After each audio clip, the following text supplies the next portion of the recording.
Hello বন্ধুরা, কিরকম আছো? আশা করি বন্ধুরা সবাই ভালো আছো। তো দেখো, আজকে মিনি পিকনিক হসপিটালে সবাই স্টাফ নিয়ে, তো ভাবলাম কতদিন থেকে খাবো খাবো, তো আজকে খেয়ে নিলাম।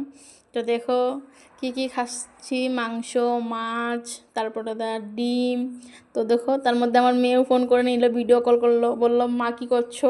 তো আমি বললাম দেখ আমি পেঁয়াজ কাটতেছি। তো আমার মেয়ে বলছে আমার জন্য নিয়ে আইও, তো মা পিকনিক খাচ্ছ যখন। তো এমনি মজা করতেছিল। তো আমি বলছি দেখ দেখ পেঁয়াজ কাটছি। তো এই আমার মেয়ে দেখতেছিল, দেখো আমি কীভাবে দেখাইতেছিলাম আমার মেয়েকে। আমার মেয়ে হাসতেছিল। তারপরে দিয়ে ফোন রাখার পরে আমি চিকেন বানাইতে গেলাম, চিকেন বানিয়ে নিলাম, একটু লড়াচড়া করে নিলাম। তারপরে দিকে এখানে কি হচ্ছে, ডিম তরকারি হচ্ছে, বাইরের দিকে মাছের ঝোল। তারপর রাত্রেবেলা হুজেই যাব।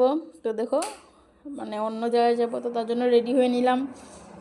রেডি হতে কি বলতেছিলাম, তোমার দেখো ছোটো মেয়ে ব্যাগ নিয়ে দাঁড়িয়ে আছে যাওয়ার জন্য, বলছে চলো চলো। আমি বলছি দাঁড়া একটু ভিডিও করে নিই। তারপরে দিকে দেখো গিয়ে পেয়ে যাবো আমার বাপের বাড়ি। দেখো আমার মেয়ে অ্যান্ড বর অ্যান্ড আমি বসে বসে কথা বলছি। তো কে কীরকম আসো বললেও তো টাটা বাই বাই।